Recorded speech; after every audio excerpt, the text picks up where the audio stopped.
Buenos días, hermanas. Amén. Muchas gracias a todos por venir hoy. Así que para venir tantos hermanos. Es un placer de verdad poder uno predicar en la iglesia, poder dar un mensaje es una responsabilidad muy, muy grande. Los que ya hemos predicado, aunque yo lo hice una vez, 16 minutos, pero aún así no. Es muy, muy duro. La responsabilidad es enorme y los nervios no se han ido todavía. Todavía sí. Para hoy les traigo un tema que a mí personalmente me mueve mucho, me entusiasma, de verdad me parece un tema exageradamente importante. Y el tema de hoy es el paraguas de la resurrección. El título de la enseñanza de hoy es el paraguas de la resurrección. El paraguas de la resurrección. ¿Ahí me escuchan todos bien? Amén. El texto que vamos a utilizar es 1 Corintios, capítulo 15.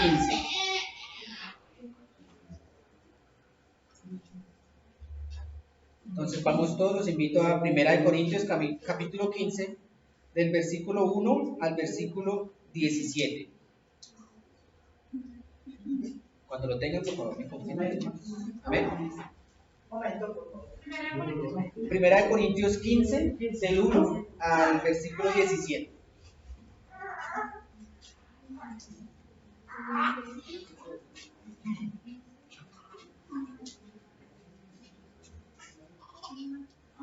Amén. Entonces voy a leer, espero que todos me sigan.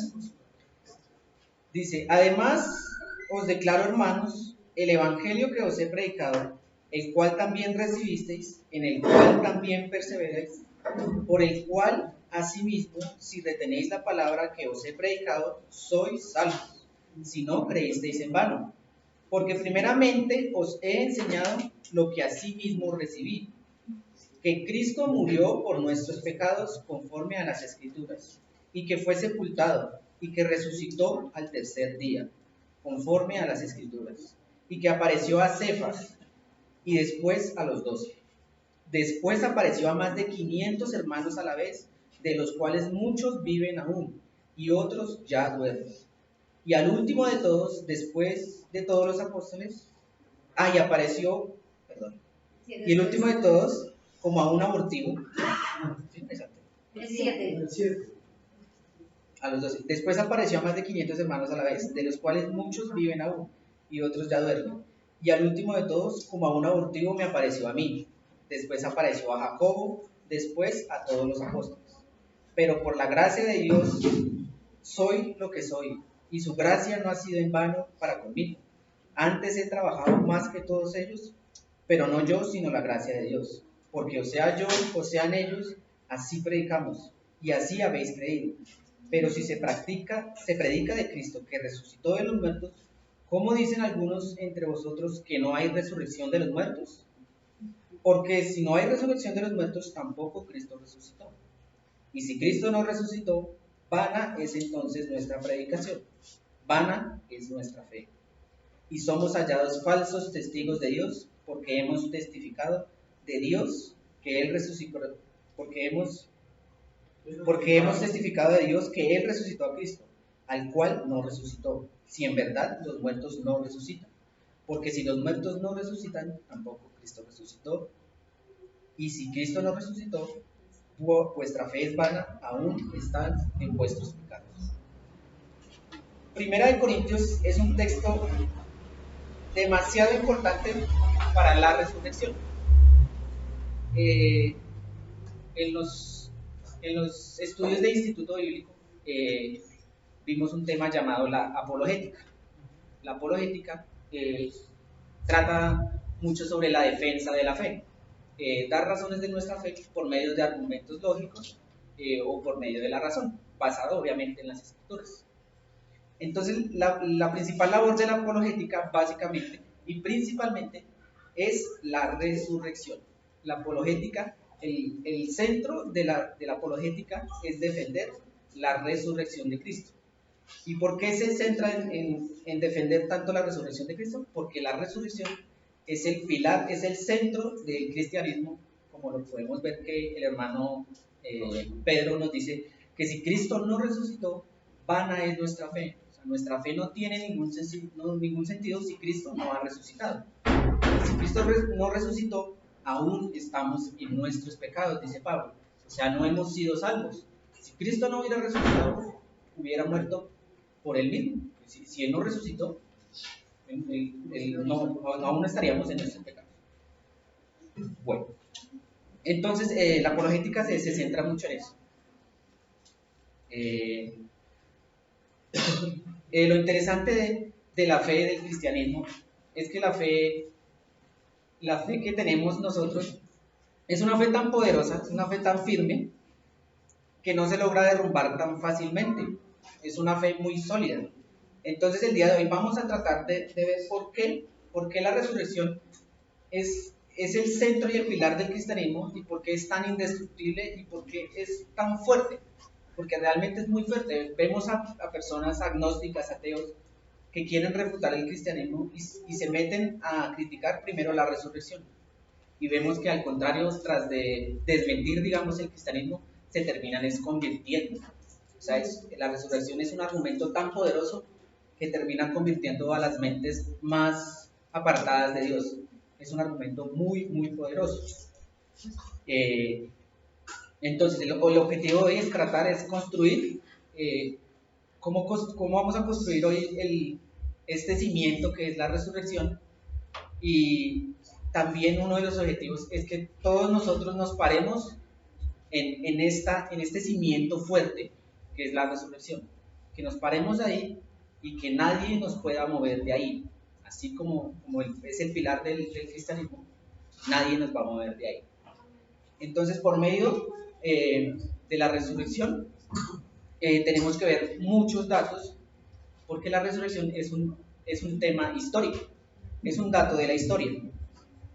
Entonces, es un hecho que ha ocurrido en la historia y que ha dejado huellas en la historia. Entonces, para construir este hecho, necesitamos estudiar un poquito de historia. Entonces, entre muchos datos, vamos a ver algo de historia y muchas otras cosas más. Entonces, es interesante también que la resurrección es el evento central del Nuevo Testamento. Es el evento central del Nuevo Testamento.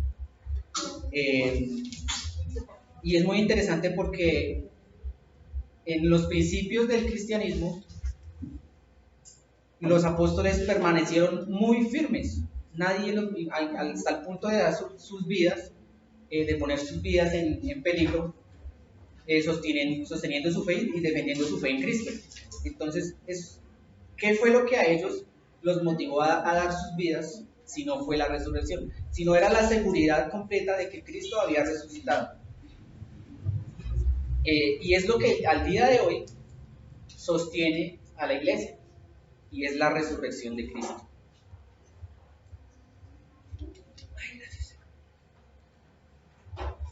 Entonces, Pablo, aquí en Primera de Corintios 15, dice que él primeramente, porque primeramente os he enseñado lo que así mismo recibí. O sea, cuando Pablo comienza a predicar el Evangelio, si alguien tiene otra versión diferente, por favor, me parece interesante que la lean. Dice, porque primeramente os he enseñado lo que así mismo recibí. Es decir, que Pablo primero, cuando comenzó a predicar el Evangelio, primeramente, o sea, lo que quiere decir, lo más importante que les he enseñado es lo que yo recibí. O sea, que lo más importante que va a decir a continuación es lo que realmente deben saber primero el cristiano, y es que Cristo murió por nuestros pecados conforme a las Escrituras, y que fue sepultado y que resucitó al tercer día conforme a las Escrituras, y que después apareció a más de 500 hermanos a la vez, de los cuales muchos viven aún y otros duermen. Y esto de que apareció a más de 500 hermanos es un reto que Pablo les pone a donde él estaba predicando en Corintio y a otras personas. Porque les decía, o sea, hay 500 personas que vieron este hecho, vayan y verifiquen. Esto realmente pasó, esto realmente ocurrió. y lo retaba, que no, él no estaba hablando locuras. Entonces, que él no estaba hablando locuras sobre la resurrección. Dice un versículo,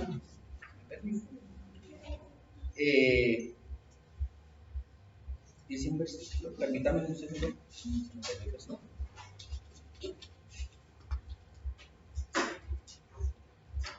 Bueno, después lo uso. Listo, entonces la resurrección es el evento central del Nuevo Testamento y es el primer tema que debemos saber como cristianos. Dice Filipenses 3, versículo 7. Dice por cuántas, Filipenses 3, del 7 en adelante. Dice, por cuantas cosas eran para mí ganancia, las he estimado como pérdida por amor a Cristo. Y ciertamente aún estimo todas las cosas como pérdida por la excelencia del conocimiento de Cristo Jesús, mi Señor, por amor del cual he perdido todo y lo tengo todo por basura para ganar a Cristo. Entonces Pablo se atreve a decir que él tiene todo por basura por amor a Cristo, y sabemos que Pablo era una persona muy importante, ¿no? Era un fariseo de fariseos, sabía mucho de la ley, y aún así dice que todo ese conocimiento lo deja por basura. ¿Por qué lo deja por basura? Por la resurrección. Estaba tan seguro de que Cristo había resucitado, que él, camino a Damasco, se le revela a Jesús, y él desde ese momento tiene todo por basura. O sea, estaba tan seguro de eso que dejó todo, absolutamente todo. Y bueno, vamos a ver. ¿Cómo vamos? ¿Qué? ¿Sí me están entendiendo? Sí, claro. Bueno, entonces, el cristiano normalmente tenemos muchas dudas, ¿no? Muchos problemas también. Entonces, generalmente estamos como en un mar de dudas o de problemas. Vamos a imaginarnos así, estamos en un mar como de dudas, de problemas. Y en un ambiente muy, de pronto lluvioso, llueven problemas, llueven dificultades. Y es ahí donde debemos buscar una roca firme, una roca sólida, donde podamos sentirnos seguros de lo que creemos, sobre todo, ¿cierto? Entonces vamos a construir, vamos más bien a descubrir esta roca. Vamos a descubrir estas rocas y vamos a subirnos en esta roca, para que no estemos en un terreno muy, muy firme. Dice Deuteronomio 32, versículo 4. Él es la roca cuya obra es perfecta, porque todos sus caminos son rectitud. Dios de verdad y sin ninguna iniquidad en él. Él es justo y recto. Entonces, Él es la roca y vamos a descubrir esa roca. ¿Listo? También dice en Isaías 28, 16. Dice, por tanto, esto dice el Señor soberano. Miren, pongo una piedra de cimiento en Jerusalén, una piedra sólida y probada. Es una preciosa piedra principal sobre la cual se puede construir con seguridad. El que crea jamás será sacudido. Los probaré con la cuerda de medir de la justicia y con la plomada de la rectitud. Puesto que su refugio está construido de mentiras, un granizo lo echará abajo, puesto que está hecho de engaños, una inundación lo arrasará. Entonces, como podemos ver, la Escritura habla de que Jesús principalmente es una roca, es la roca que Dios ha puesto, preciosa, y sobre la cual se puede construir con seguridad. O sea, con seguridad, no es cualquier roca que uno ve, no, es una roca muy fuerte y muy sólida, ¿sabes? No con una piedra celestial hermosa, no es cualquier roca. También vemos las afirmaciones de Jesús también tienen mucho peso si Cristo resucitó. Entonces dice se me borró el versículo. Dice, todavía un poco y el mundo no me verá más. Creo que está en Juan. No recuerdo el versículo, se me borró. Todavía un poco y el mundo no me verá más, pero vosotros me veréis. porque yo vivo, vosotros también viviréis. Y esta frase tiene sentido solo si Jesús resucitó. Sí, porque yo vivo, ustedes vivirán. Y si Cristo no resucitó, este versículo no tiene ningún sentido. Entonces, ahora vamos a ver históricamente cómo se sostiene la resurrección. Y vamos a ver algunas frases de lo que dicen algunos ateos o algunos que se... San Juan 14:19. Ay, gracias, pastor. San Juan 14:19. Sí, San todavía Juan, un poco y el mundo no me verá más. Pero ustedes me veréis porque yo vivo y ustedes también viviréis. Vosotros también viviréis. Gracias, pastor. Entonces, dice Bertrand Russell, un ateo, dice, históricamente es de dudarse si Cristo existió de todo, y si existió, no sabemos nada acerca de él. Esto lo dice un filósofo ateo. Entonces, vamos a ver que si es verdad, si es cierto que no hay evidencia histórica de que Cristo resucitó. Y para entender esto, debemos también entender que la Biblia es un conjunto de libros. Es un conjunto de libros. Y estos libros no solo es un libro común, sino que es un libro histórico. Es un libro que contiene mucha historia, es rico en historia. Y por este motivo, por el hecho de la naturaleza de la Biblia de ser un libro histórico, podemos aplicarle filtros históricos. O sea, podemos cogerlo como una fuente histórica y extraer de él hechos y verdades de la historia. Entonces, hoy vamos a ponernos como en la tarea de historiadores y vamos a ver cómo los historiadores construyen un hecho de la historia. Entonces, tenemos que saber qué es la historia. Entonces, vamos a ver una pequeña definición de lo que es la historia. Entonces, la historia es una definición muy pequeña, obviamente abarca muchas cosas. Dice, es una disciplina que estudia y expone, de acuerdo con determinados principios y métodos, los acontecimientos y hechos que pertenecen al tiempo pasado y que constituyen el desarrollo de la humanidad desde sus orígenes hasta el momento presente. Eso, en pocas palabras, es lo que significa historia. Otra definición de historia es un conjunto de acontecimientos y hechos, especialmente los vividos por una persona, por un grupo o por miembros de una comunidad social. Entonces, la historia, lo que conocemos como un hecho histórico, es porque hay suficientes pruebas que verifican que un hecho ha ocurrido en el pasado. Entonces, por decir que Simón Bolívar existió, o sea, ¿cómo sabemos que Simón Bolívar existió? ¿Cómo sabemos que Alejandro Magno existió? Pues precisamente por los filtros de la historia. Entonces, vamos a ver cómo se hace historia. Ya sabemos qué es la historia, ¿sí? Ahora vamos a ver cómo se construye la historia. Entonces, la historia se construye por medio de tres elementos principales, que son las fuentes históricas. Fuentes históricas son documentos que avalan o de los cuales se extraen los hechos históricos. Es cualquier documento de la antigüedad, incluyendo la Biblia. Es un documento, una fuente histórica. Documentos como algunos, como Tácito, Homero y otros.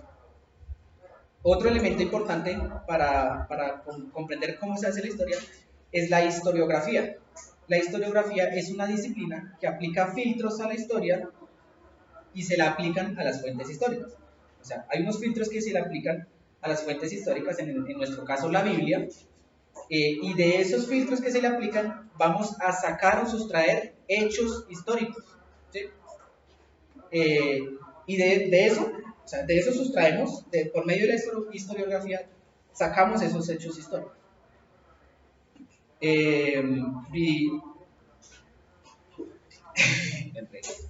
Entonces, la fe cristiana, el cristianismo, es una fe que se basa en hechos históricos. Entonces, la fe se basa en razonamiento. Muchos creen que la fe es creer por creer. No es creer por creer. Voy a leer un extracto, no es mío, no lo escribió otra persona, pero me pareció muy importante y lo voy a leer. Dice, la fe cristiana nunca ha consistido en no tener evidencia.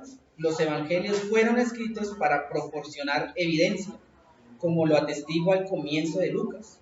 el final del Evangelio de Juan dice: estas cosas están escritas para que creas que Jesús es el Cristo, el Hijo de Dios, y para que creyendo tengas vida en su nombre. Pero creer sin evidencia es una noción común de fe. O sea, hoy en día las personas que dicen que tienen fe es creer por creer, porque sí, porque me lo dijeron o porque sí. Pero eso no es verdad. La fe cristiana no se basa en creer por creer. Entonces, bueno, continuando con los hechos, ahí la apologética se ha encargado de desarrollar un método muy interesante y muy novedoso que se llama el método de los hechos mínimos. Este método es desarrollado por un señor que se llama Gary Habermas. Gary Habermas es muy interesante, es un apologista, es la persona número 1 en el mundo en temas relacionados con la resurrección. O sea, son de esas personas que debaten con ateos, que debaten con todo el mundo y defienden la fe a capa y espada, y son muy interesantes. O sea, realmente usted se da cuenta que, o sea, la fe cristiana, o sea, podemos sentirnos orgullosos de la fe porque nuestra fe es una fe, o sea, impresionante, ¿no? O sea, no se alcanzan a imaginar, o sea, la fe que nosotros tenemos es muy sólida, muy segura. Entonces, estas personas, estos apologistas, se encargan de proveer respuestas a estas personas, estos ateos que con sus pensamientos tratan de negar constantemente a Dios, pero gracias a Dios ha puesto hombres de fe que defienden a capa y espada la escritura y los fundamentos de nuestra fe. Entonces, un hecho histórico suele definirse como una construcción o interpretación realizada por historiadores acerca de algún suceso particular protagonizado por seres humanos y ocurrido en un lugar y tiempo determinado. Ahora, las fuentes históricas constituyen la materia prima de la historia. O sea, si no tenemos fuentes históricas, pues no podemos sacar hechos históricos. Entonces, las fuentes históricas se componen de textos, objetos que nos transmiten información del pasado, especialmente del pasado. Y dentro de ellas, y considerando el valor que tienen además las fuentes escritas, que las fuentes escritas son el apoyo básico para construir la historia. Entonces, lo principal para construir la historia es que tengamos una fuente histórica. En nuestro caso tenemos la Biblia y muchas otras más. Entonces, recobrando otra vez el tema, entonces tenemos el método de los hechos mínimos. Vamos a desglosar un poco más el método de los hechos mínimos con el cual se desglosa el hecho de la resurrección. Entonces, tenemos el hecho, digamos, de la resurrección, ¿sí? Entonces vamos a aplicarle a ese hecho, vamos a revisar cuántas fuentes históricas tienen y por medio de los filtros de la historiografía vamos a verificar si es verdad, qué tan cierto es la resurrección, si ocurrió realmente la resurrección. Entonces, los filtros que se utilizan para la historiografía, y esto no es solo o sea, es para cualquier hecho histórico, no es solo o sea, cualquier hecho de la historia se verifica de esta manera. Entonces, un filtro que se tiene que tener en cuenta es, ¿hay fuentes tempranas de los hechos? O sea, un hecho histórico se determina como tal si la fuente histórica es cercana al hecho. ¿Sí? Por decir, si Cristo murió entonces en el año 30 o 33, entonces, ¿qué fuentes cercanas tenemos al hecho de la crucifixión? ¿Sí? Entonces, ¿qué tan cerca tenemos esas fuentes? Si tenemos una fuente de hace 1000 años y Cristo murió en el 33, entonces no es muy confiable. Si tenemos alguien que escribe que Jesús murió a los 1000 años, o sea, primeramente la fuente no es confiable porque es una persona que primero no conoció a Jesús, no vivió con él, no fue testigo ocular de los hechos, no vivía en el sector geográfico donde ocurrieron los hechos. Entonces esto se tiene muy en cuenta. El otro filtro es, ¿hay testigos presenciales? ¿Qué testigos hubieron en los hechos? Otro filtro es si hay testimonio vergonzoso. O sea, un testimonio vergonzoso es, por ejemplo, si alguien se hubiera querido inventar que los evangelios, por ejemplo, en el evangelio de Marcos, Jesús le llama Satanás a Pedro. Y Marcos, el escrito de Marcos, es un escrito que contiene el testimonio de Pedro. Entonces, o sea, si esto fuera una historia inventada, o sea, Pedro no le hubiera gustado que le dijeran Satanás, ¿no? ¿Cómo así que yo voy a ser Satanás? Pues sea usted mejor Satanás, que quede escrito que usted es Satanás. Eso es un testimonio vergonzoso, porque es vergonzoso para Pedro que se escriba esas cosas. Entonces, eso da una seguridad sobre el testimonio de Pedro, porque es un testimonio honesto. También tenemos otro filtro, es el testimonio enemigo. O sea, personas que no son afines a la fe terminan verificando que la resurrección, que el hecho de la resurrección es cierto, aun cuando no son afines a la fe cristiana. O sea, no tienen ninguna intención de decir que el cristianismo es verdad, sino por el contrario, son contrarios a la fe, pero con sus escritos terminan validando que la resurrección es cierta. Y el otro filtro es múltiples fuentes independientes, o sea que no solo la Biblia como fuente histórica soporta que la resurrección ocurrió, sino que tenemos fuentes extrabíblicas fuera de la Biblia que nos avalan que Jesús realmente resucitó, que dan testimonio de que Jesús resucitó. Entonces, los hechos mínimos, el método de los hechos mínimos, son hechos filtrados por las herramientas historiográficas, y esto es muy importante. Y con esto podemos estar seguros. Dice, estos hechos son aceptados por la gran mayoría de eruditos, incluyendo ateos. O sea, estos hechos que nosotros tenemos, no solo los aceptamos nosotros, sino todos los ateos. Entonces, imagínense lo que Dios nos ha dejado es un tesoro. Entonces les hablaba del el hombre que ha desarrollado este método, se llama Gary Habermas.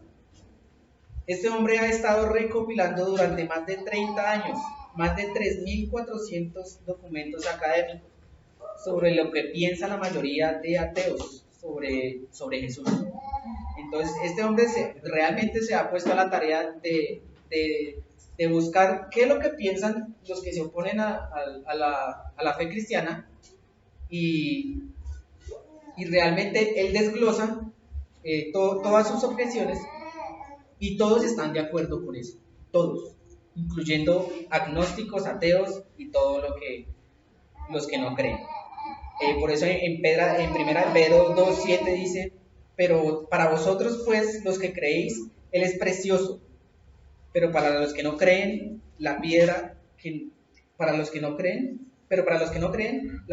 los edificadores desecharon ha venido a ser la cabeza del ángulo y piedra de tropiezo y roca que hace caer, porque tropiezan en la palabra siendo desobedientes, a lo cual también fueron destinados. O sea, aunque esto es aceptado por ellos, la Biblia habla que esto es una piedra de tropiezo para ellos. O sea, realmente la resurrección es la piedra de tropiezo de las personas, porque no creen siquiera que Cristo y Jesús resucitó, y menos que existió.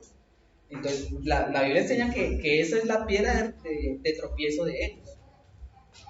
Entonces, bueno, siguiendo con los hechos mínimos, tenemos 5 hechos mínimos, y tendríamos muchos más, pero tenemos, o sea, podemos ser tan creídos que solo necesitamos 5 hechos para creer que Jesús resucitó. Podríamos tener más, pero con tan solo 5 podemos asegurar ante cualquier agnóstico y ateo que Cristo ha resucitado. Con tan solo 5 hechos. Con tan solo estos 5 hechos. Los hechos son, primero, el primer hecho es que Jesús murió por crucifixión. Ese es el primer hecho de los 5 hechos mínimos. O sea, son 5 hechos mínimos con los que mínimamente podemos demostrar que Cristo ha resucitado. La hermana Paola les está entregando como una especie de línea de tiempo, porque ahorita vamos a hacer un ejercicio y entonces es difícil de explicar. Entonces necesitamos gráficamente explicar.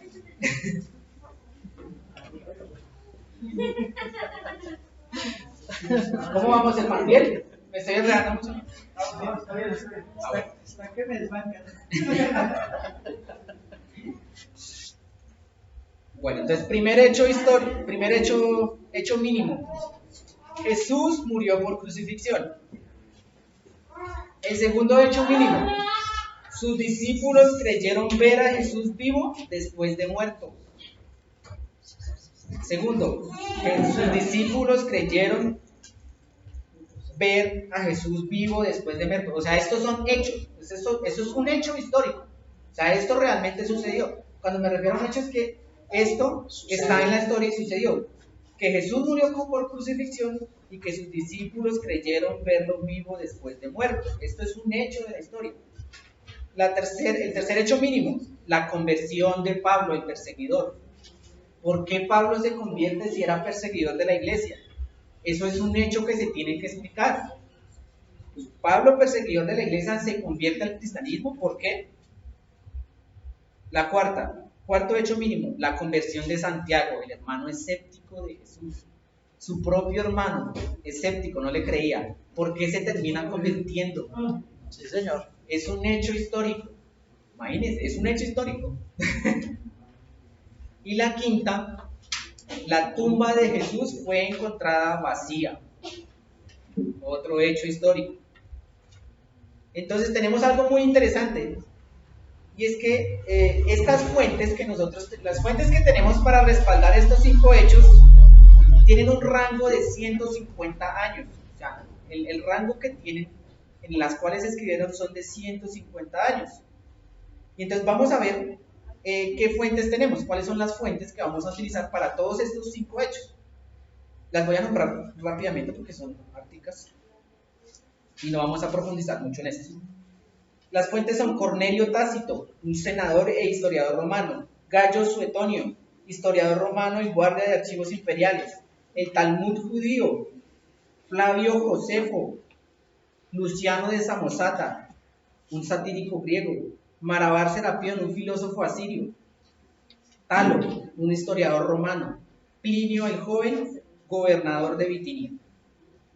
En la predicación no recuerdo, creo que fue en la santidad, no, en la humanidad de Cristo, vimos algo sobre el docetismo. ¿Sí se acuerdan? Que el pastor nos habló del docetismo. Eran personas que creían que Cristo no había resucitado. Eran personas que creían que Cristo era un holograma, que era imaginario, una manifestación. Entonces, vamos a ver cómo con las fuentes bíblicas los primeros cristianos combatían el docetismo. Por eso Pablo les decía que esto sucedió delante de 500 personas, y precisamente por eso era un reto para que fueran y verificaran que habían 500 personas que lo habían visto y que no era una mentira. Entonces eso combatía muy bien el docetismo en esa época. Algo interesante es que ningún erudito serio, o sea, de los historiadores que estudian los hechos históricos, creen que Jesús fue una figura mítica. Ninguno cree que Jesús fue una figura mítica. Creen que fue un ser humano real. Ahora, las fuentes que les di antes eran fuentes extrabíblicas, como vieron, pues eran fuentes como raras, ¿cierto? Pero también tenemos fuentes bíblicas. Las fuentes bíblicas que tenemos es Primera de Corintios 15, del 3 al 7. Por eso escogí Primera de Corintios 15, porque ahorita vamos a ver mucho sobre Primera de Corintios 15, porque es muy interesante esta fuente. Es la fuente más importante que tenemos para la resurrección, y ya lo vamos a ver con la línea del tiempo que entregamos.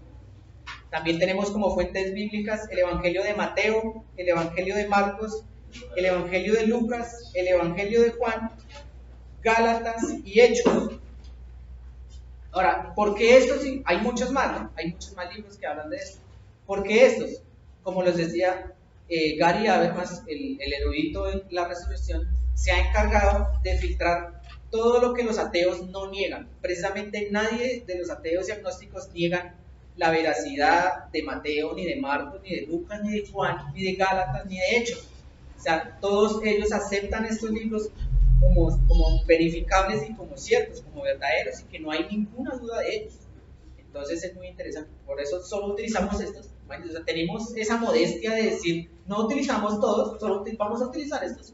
Y aún así, con mucha seguridad, sobradamente, podemos verificar y sostener que Cristo ha resucitado. Esto es lo que dice un historiador se llama Paul Meyer. Dice, muchos hechos de la antigüedad se apoyan en una sola fuente histórica. 2 o 3 fuentes históricas vuelven al hecho intachable. O sea, muchos de los hechos de la antigüedad, por ejemplo, que Alejandro Magno existió, se apoyan en una sola fuente, histórica. 2 o 3 vuelven al hecho intachable, dice Paul Meyer. Entonces, vamos a revisar, vamos a ponernos nuestro traje de historiadores y vamos a ver cuántas fuentes históricas tienen nuestros 5 hechos mínimos. Entonces, para el primer hecho mínimo, Jesús murió por crucifixión. Tenemos 4 fuentes históricas. Recuerden qué fue lo que dijo Paul Meyer. 2 o 3 hacen el hecho intachable. Tenemos 4. No, es mentira. Tenemos 12. Tenemos 12 fuentes históricas que certifican que Jesús ha resucitado, que ha muerto por crucifixión. Y esto, miren esto es lo que dicen los ateos. Un ateo se llama John Dominic Crossan.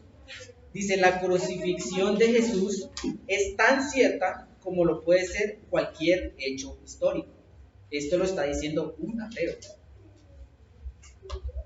Otro ateo, uno de los más conocidos, Bart Ehrman, dice, uno de los hechos más ciertos de la historia es que Jesús fue crucificado.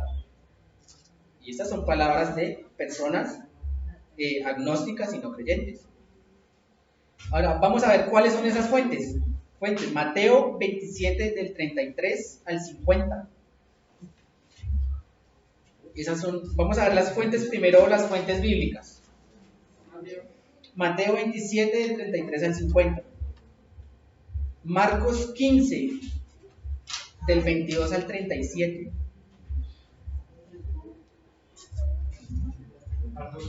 Marcos 15 del 22 al 37. Lucas 23 del 33 al 46. Juan 19 del 16 al 37. Tenemos Primera de Corintios 15.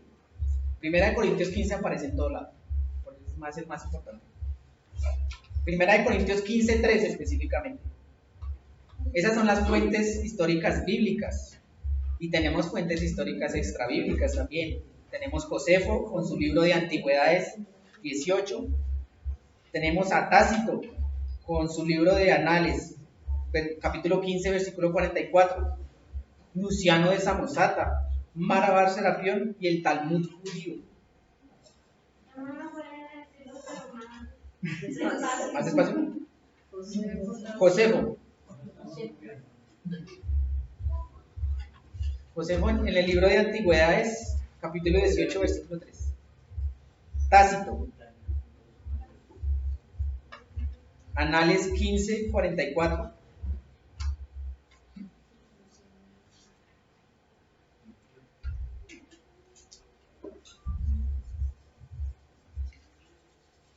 Luciano de Samosata, ese no anoté el capítulo, pero es un escrito de Luciano de Samosata que también es un hecho, es una fuente.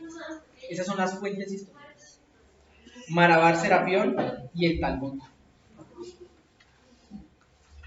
Entonces, ahora sí vamos a utilizar un poquito el gráfico,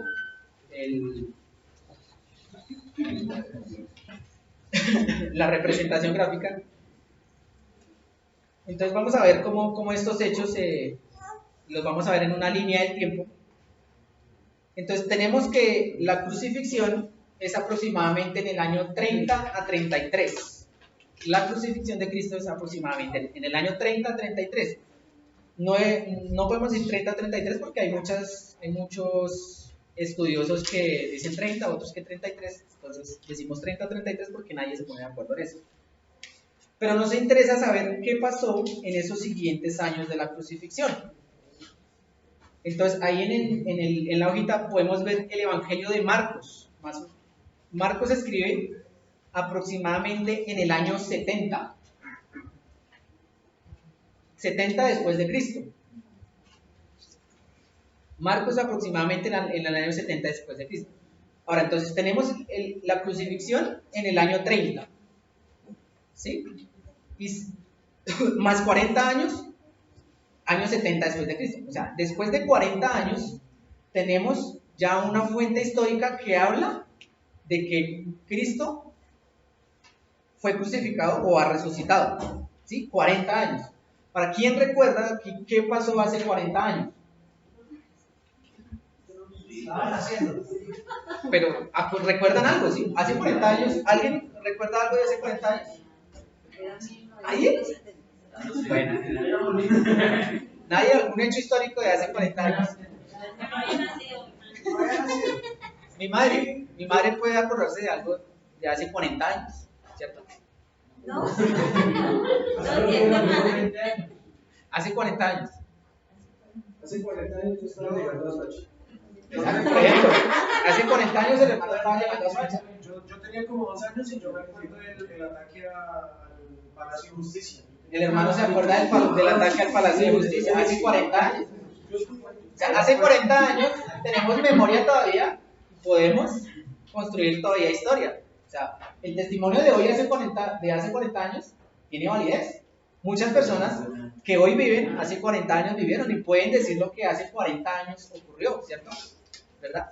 Bueno, tenemos el Evangelio de Marcos a 40 años del hecho de la crucifixión.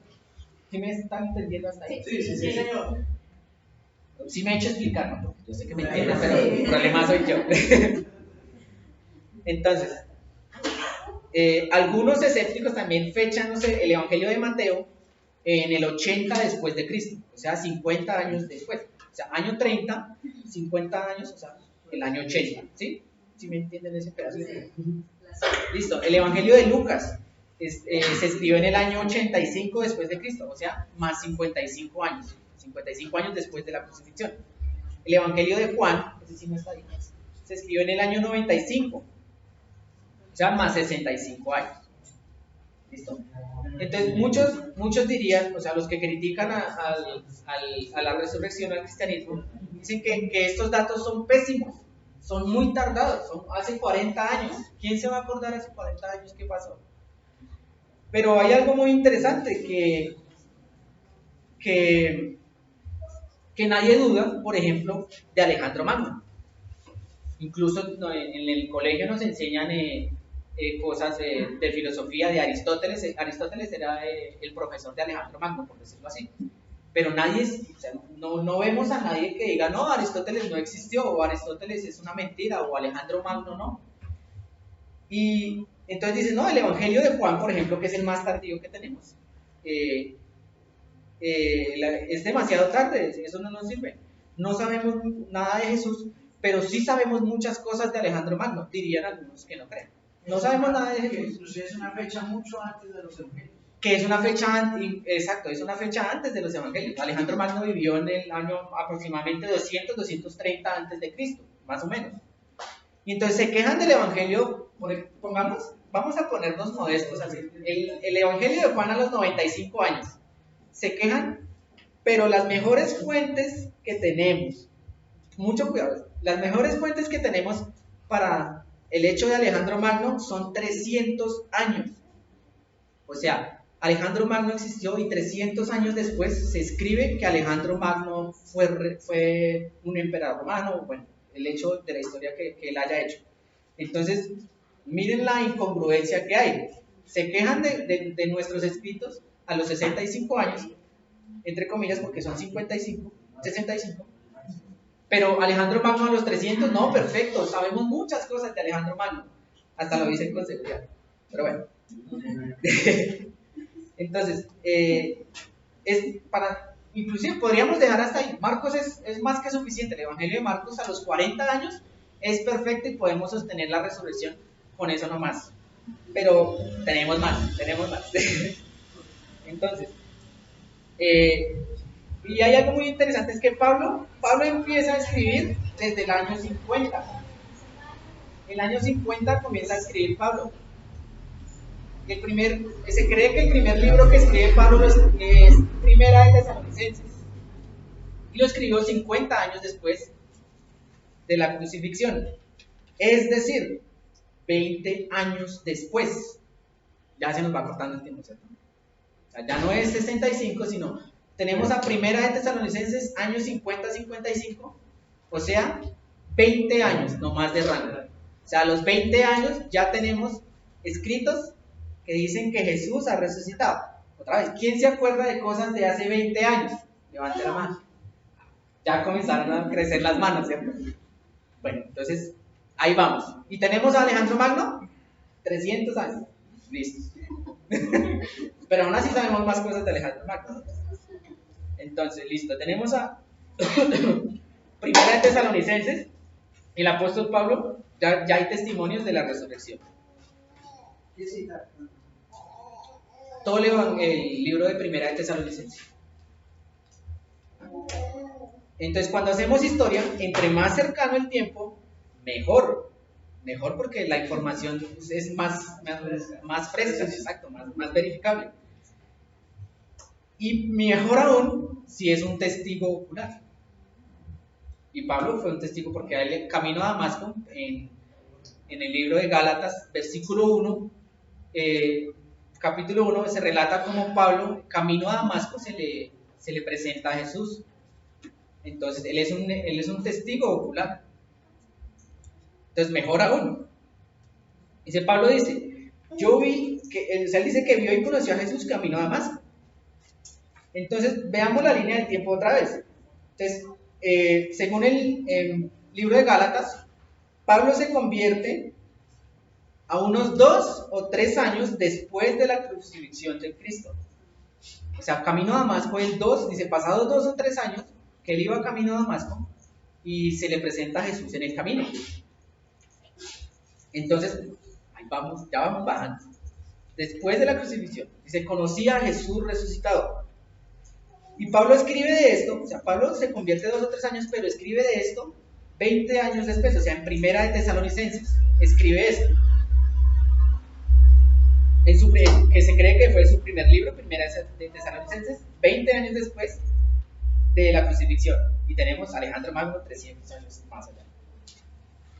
Y sin contar, no les he dicho que la fuente de 300 años de Alejandro es la mejor fuente que tenemos de Alejandro Magno. O sea, es lo mejor que tenemos para decir que Alejandro Magno fue 300 años atrás. Y nosotros tenemos 20. Podríamos dejar hasta ahí, pero tenemos más. Tenemos más. O sea, podríamos dejar hasta ahí y ningún ateo agnóstico refutaría esto. O sea, esto es tan fuerte que nadie se atreve a decir que esto no ha ocurrido con estas fuentes que tenemos. Pero vamos a ver qué tenemos. Vamos a ver si tenemos más. Y todos los que se oponen y los que se oponen a la fe, o sea, los eruditos que estudian esto, historiadores, toman las mismas fechas que estamos tomando nosotros acá. Las mismas. ¿Listo? Entonces, vamos otra vez a Primera de Corintios 15. Entonces, vuelve y dice Pablo.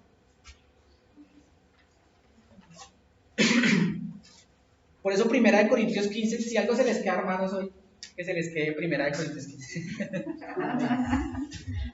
Por eso es el texto principal, porque tanto históricamente, teológicamente, es muy interesante. ¿Desde qué versículo?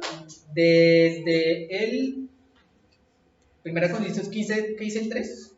Porque primeramente, ¿sí? Del 3. ¿Sí? Sí. Primera de Corintios 15, 3. Entonces, otra vez, ¿hay algún hermano que tenga otra versión? De Primera de Corintios 15, 3. Otro hermano que tenga una versión distinta a la Reina Valera de 1960. Cualquier otra, no importa. Otra versión, ¿tienes otra versión? Ya, No, otra. ya leemos un segundo, le leemos la palabra de Dios.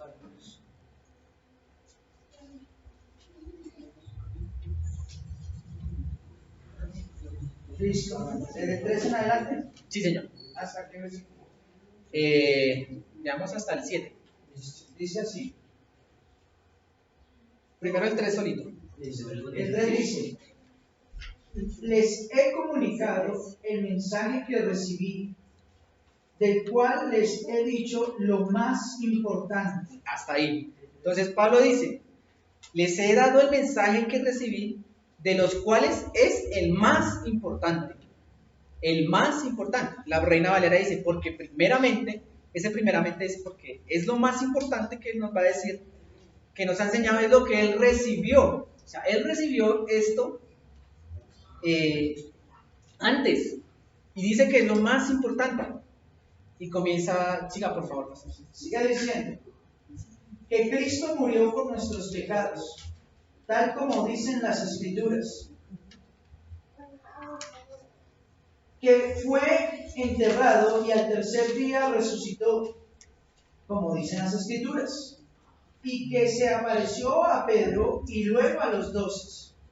Después se apareció a más de 500 hermanos al mismo tiempo. Muchos de ellos todavía están vivos y otros ya han muerto.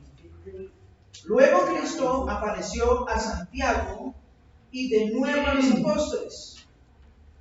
Conmigo fue diferente, como un bebé nacido desde el tiempo, porque soy el menos importante de los apóstoles y ni siquiera merezco ser llamado apóstol porque perseguía a la iglesia de Dios. Hasta ahí. Gracias. Entonces, Pablo dice que él recibió este mensaje. ¿Cuál es el mensaje? Que Cristo murió y que resucitó. Y él está en Primera de Corintios. Ahí en Primera de Corintios. Sí, Primera de Corintios. Primera de Corintios se escribió aproximadamente hace 50 años. ¿Sí? ¿Sí dice la línea así? Sí, del año de Primera de Corintios en el 50-55. Después de Cristo, después de la crucifixión de Cristo. Pero él dice que él recibió, él lo está escribiendo en el año 55, pero es que él lo recibió antes. Él no lo recibió, lo escribió ahí, pero no lo recibió ahí. Entonces se cree que Pablo, y otra vez vuelve, esto lo que hablamos, lo aceptan la mayoría de eruditos y escépticos. Se cree que Pablo recibió este material de 5 a 6 años después de la crucifixión. Pero tenemos a Alejandro Magno 300. Bueno, sigan creyendo que Alejandro Magno tiene mejor fuentes que nosotros. Entonces, y hay algo muy interesante, y esto es impresionante. Algunos escritos, voy a hacer una pregunta, o sea, ¿por qué somos cristianos? ¿No se han preguntado? ¿Por qué somos cristianos? Soy el único que me pregunta. ¿Por qué no somos budistas? ¿Por qué no somos islámicos? ¿Por qué no somos otra religión? ¿Por qué cristianismo? ¿Por qué esa y no otra? Primero que todo, por hechos históricos, es la Iglesia Católica la que llegó acá a América. Entonces, por ese primer hecho histórico, ya tenemos lo que el tema de Dios, de Cristo. Lo que dice el hermano Marco, pues nuestra nación, primero por tradición, ¿no? Pero luego nosotros, los que hoy en día ya somos cristianos, no digo todos, pero una gran mayoría es por las evidencias históricas, ya porque la Biblia dice que nuestra fe debe ser una fe racional, un conocimiento, y pues gracias a Dios muchos de nosotros ya tenemos esa comprensión. Excelente. Gracias, pastor.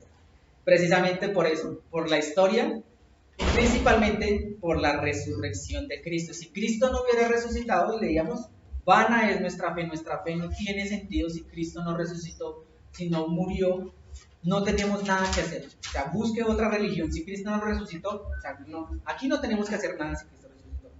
Ahora vemos algunos autores de otras religiones, voy a mencionar la religión budista, toman sus escritos, o sea, elaboran sus escritos, específicamente en el budismo, y sus fuentes, las fuentes que utilizan, ¿sabe cuántos años tienen después de los hechos? La mayoría de libros del budismo, sus fuentes, sus mejores fuentes, se datan de 600 a 800 años después. ¿En qué van a confiar ustedes más? ¿600 a 800 años? ¿O 20 años? ¿O 5 como lo que estamos viendo que Pablo ha recibido esto? ¿Qué es mejor? El cristianismo ¿Es real o no? Amén. O sea, ¿cuántas razones tenemos para creer en el cristianismo? ¿Por qué somos cristianos? Porque es verdad, porque lo podemos verificar. ¿Por qué soy cristiano? Porque es verdad, porque Cristo resucitó, porque lo puedo decir con total y plena seguridad. Y aún me respaldan ateos y agnosticados. Imagínense. Amén, gloria a Dios.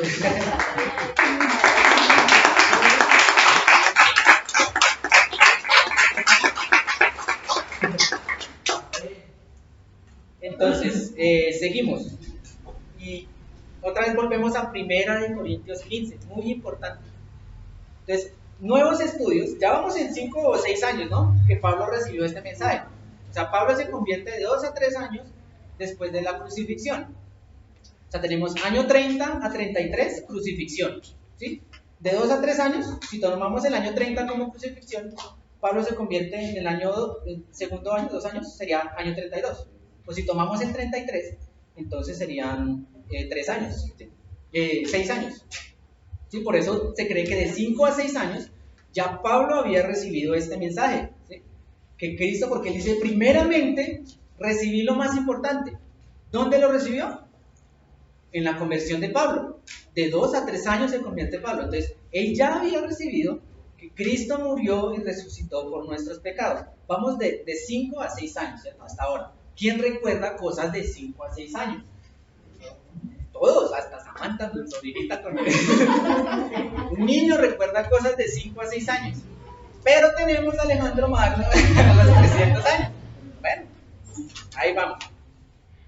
Entonces, nuevos estudios, los eruditos que estudian la Biblia, hay un nuevo descubrimiento que se ha hecho, y es que en la antigüedad se enseñaba por medio de credos. Entonces, por decir, como la población de ese entonces era una población analfabeta, ¿sí? O sea, no tenían mucha educación, o sea, educación de conocimiento. Entonces, el medio por el cual se enseñaba era por medio de credos. Y voy a hacer un ejercicio, vamos a ver si es verdad. Vamos a ver cómo un credo se crea dentro de una comunidad. Y más o menos, ¿cuánto lleva la iglesia más o menos? Aquí en Soacha. 2 años largos. 2 años y medio. Listo. 2 años larguito, listo.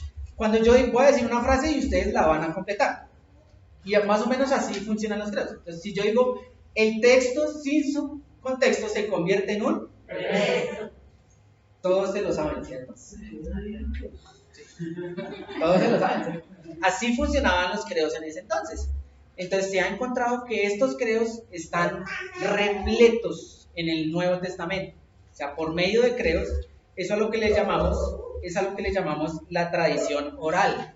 Se enseñaba por medio de tradiciones orales debido a eso, porque en ese tiempo era muy difícil, porque las personas no tenían estudio, entonces para que se les quedara algo, era eso. Entonces, curiosamente, 1 Corintios 15:3 es un credo, se llama el credo prepaulino, y por eso es la mejor evidencia de la resurrección que tenemos. 1 Corintios 3, credo prepaulino, se considera así según los estudiosos. Entonces, este credo, se dice que los credos, o sea, imagínense, aquí llevamos 2 años, pero yo ese texto, ese credo, vamos a llamarlo así, yo lo conozco mucho antes de 2 años. Yo llevo aquí casi 2 años, no llevo los 2 años, yo aproximadamente en la iglesia llevo 1 año y 7 meses, más o menos, pero yo al año ya conocía esto, que el texto sin su contexto se convierte en un pretexto. A menos de 1 año, yo ya, ¿sí ve cómo se quedan los credos en la comunidad? Entonces, así se enseñaba, así era la forma de enseñar de los fariseos y de los maestros judíos. Entonces, estos credos están insertados por todo el Nuevo Testamento, y 1 Corintios 15 es uno de esos. Cuando nosotros leemos, porque primeramente, otra vez en 1 Corintios 15, porque primeramente les he enseñado lo que asimismo recibí, es como cuando nosotros decimos, el texto sin su contexto se convierte en un pretexto. O sea, esto nosotros lo leemos así, pero esto en griego tiene un sonido, un sonsonete, un ritmo. Entonces es como, sí, el texto sin su contexto se convierte en un pretexto. Eso tiene un verso, un ritmo. O sea, no se escribió, en griego si lo leyéramos en griego tendría un ritmo así constante, porque es un credo que se construía en ese, era la forma de enseñar. Entonces, también se puede definir como un juego de palabras. Lo vimos en hermenéutica. En hermenéutica vimos un ejemplo básico para entender. En Cantares 1.3 dice, la sulumita, que tu nombre es como ungüento derramado. Pero la palabra, el texto en hebreo, es shemen. Y el ungüento es shemen. Entonces podemos captar el juego de palabras que empieza, o sea, si lo leyéramos en hebreo sería, tu shemen es como shemen. Eso lo vimos en hermenéutica. Como la Torá, que ellos ven la Biblia como cantante. Exacto, correcto, hermano. Así era como se enseñaba en los fariseos y maestros, por medio de la tradición oral, se llaman, o credos que se construían. Por eso se la aprenden de memoria, porque tienen un sonsonete, un ritmo. A los 6 años en Israel, antiguamente, los niños ya se sabían toda la Torá de memoria. A los 6 años, imagínense. Gracias. Y otra vez, volvemos a lo más importante. Dice, la mayoría de no creyentes y ateos aceptan que Pablo ha recibido este mensaje antes, mucho tiempo atrás. Entonces recuerden, estamos de 5 a 6 años. Podríamos dejar hasta ahí, pero tenemos más. Imagínense. Entonces tenemos que si Pedro recibió esto de 2 a 3 años, ¿cierto? De 2 a 3 años lo recibió Pedro, ¿cierto? ¿Sí? Amén, amén. ¿Cierto? De 2 a 3 años Pedro recibe este mensaje, ¿sí? Pero el mensaje ya estaba circulando en Jerusalén. O sea, él lo recibió, pero él no se lo inventó, Pablo ya lo había recibido. Es decir, que ese credo es anterior a 2 años. Menos. O sea, y otra vez, y esto es lo que sostienen eruditos escépticos. Todos aceptan que este credo no se remonta a más de 3 a 6 meses. ¿Ah? Imagínense, pero tenemos a Alejandro Magno a los 3 meses. Imagínense, por eso 1 Corintios 15:3, credo prepaulino, es la mejor evidencia que tenemos de la resurrección de Cristo. Se remonta de 3 a 6 meses. ¿Y eso? 6 meses, digamos 6 meses, siendo conservadores, dándoles ventaja de 3 a 6 meses. O sea, mucho menos. O sea, como en el ejemplo que hicimos, el texto sin su contexto, yo sé que eso que aprendimos a muchos se nos quedó en muy poco tiempo. Entonces es un ejercicio bueno. Amén. Y esto es muy interesante también. Tiene implicaciones en otras religiones. Por ejemplo, para el Islam. En el Islam, en el libro del Sura 4:157, dice, y dijeron, hemos matado al Mesías, Jesús, hijo de María, el mensajero de Alá, pero no le mataron ni le crucificaron, sino que se les hizo confundir con otro, a quien mataron en su lugar. Quienes discrepan sobre él tienen dudas al respecto, no tienen conocimientos certeros, sino que siguen suposiciones y ciertamente no lo mataron. Tenemos este escrito, tenemos 1 Corintios 15. Este escrito se data de 600 años después de Cristo. Tenemos 1 Corintios 15 de 2 a 6 meses. ¿A quién le creemos? A 1 Corintios. 6 meses o 600 años. Entonces ahí nos vamos dando cuenta el fundamento que tiene nuestra fe, que nuestra fe no es cualquier cosa, es algo muy sólido, muy, muy sólido. Bueno, vamos a seguir rápidamente. Tenemos más hechos, pero bueno, ya voy a ir concluyendo porque tenemos muchas cosas. Tengo mucho para decir, pero ya voy a ir resumiendo. Entonces, ¿cuál era el título de la enseñanza? El paraguas. El paraguas, hasta ahora no tiene sentido. No tiene sentido el paraguas, porque no hemos visto ningún paraguas, ¿cierto? Pero les decía al principio, imaginémonos que estamos en un mar de dificultades, ¿sí? Un ambiente tempestuoso, lluvias, simbolizando dificultades, problemas, dudas. Y nos encontramos con esa piedra, la piedra preciosa, ya les leo el versículo, que dice, he puesto en Jerusalén, ¿cuál es esta? Isaías 28:16. Esta versión que yo tengo es Nueva Traducción Viviente, pues me gusta como dice ahí. Dice Isaías 28:16. Ahora vamos, ya conocemos, ¿cierto? El fundamento de la resurrección. Ahora vamos a ver cómo estos versículos cobran ahora tanto sentido, cómo tienen tanto sentido ahora conociendo la seguridad que tenemos de la resurrección. Dice Isaías 28:16. Dice, por lo tanto, esto dice el Señor soberano. Miren, pongo una piedra de cimiento en Jerusalén, una piedra sólida y probada. Entonces estamos en un mar de dudas, problemas, dificultades, y descubrimos una roca sólida y probada. Es una piedra preciosa. Imaginémonos en el mar, en esa tempestad, y divisamos una roca sólida y probada. Y dice, es una piedra principal sobre la cual se puede construir con seguridad.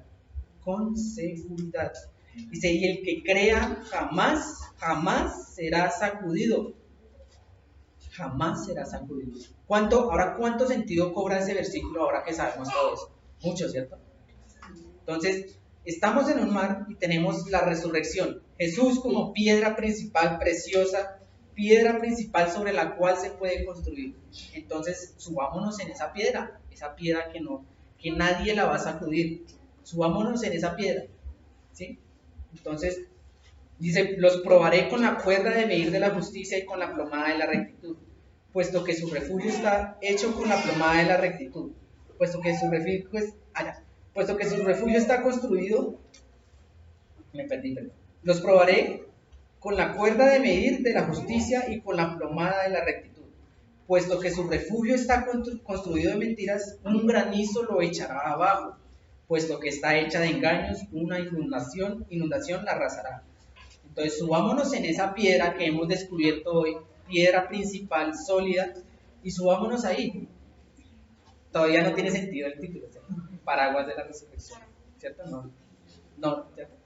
Pero bueno, entonces ahora vamos a utilizar el paraguas. Ya estamos en una piedra sólida donde no nos puede mover y hemos construido con todos estos hechos históricos y pruebas un paraguas. Entonces, hermanos, usted súbase en la piedra principal, súbase en la piedra que no lo va a sacudir. Ya resolvimos el problema de salirnos del agua, ¿cierto? Del mar, estamos sobre una piedra sólida, pero todavía nos llueve agüita, ¿cierto? Entonces, ahí es donde tenemos que abrir el paraguas de la resurrección. Si usted tiene dudas, abra este paraguas, porque hasta los escépticos, ateos y todo el mundo acepta esto. Entonces, cuando usted tenga dudas, problemas, primero súbase en la piedra principal y abra el paraguas de la resurrección, porque en eso nadie lo va a mover, nadie. Amén. Gloria a Dios.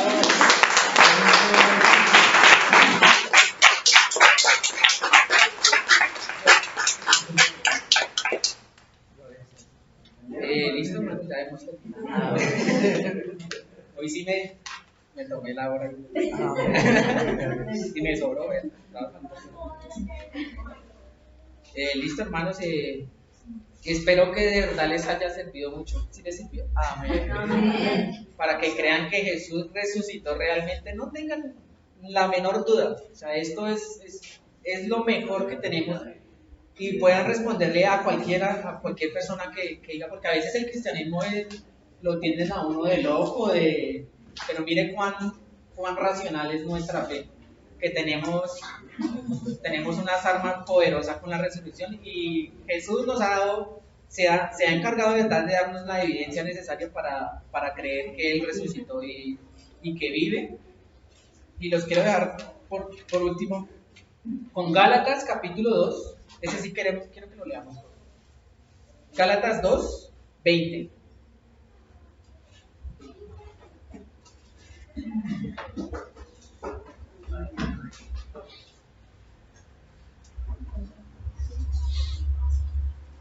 Amén. Dice, con Cristo estoy juntamente crucificado. Dice, ya no vivo yo, mas Cristo vive en mí. ¿Sí es cierto eso? ¿Cuánto peso toma ahora? O sea, sabiendo que Cristo ha resucitado, ¿cuánto peso toman sus palabras? Como leímos en San Juan, el versículo que se me perdió, que dice, si yo vivo, ustedes vivirán. ¿Cristo vive? Nosotros viviremos también. O sea, con Cristo estoy juntamente crucificado, ya no vivo yo, mas Cristo vive en mí. Y la vida que vivo en la carne, la vivo en la fe del Hijo de Dios, el cual me amó y se entregó a sí mismo por mí. Entonces ya no vivo yo, hermano, ya no vivimos nosotros, Cristo vive, realmente resucitó. Entonces, cuán poderosas ahora sus palabras resuenan más todavía, con más importancia después de que tenemos la seguridad de que Él ha resucitado. Pues sin más, hermanos, vamos a orar. Amén. A la experiencia.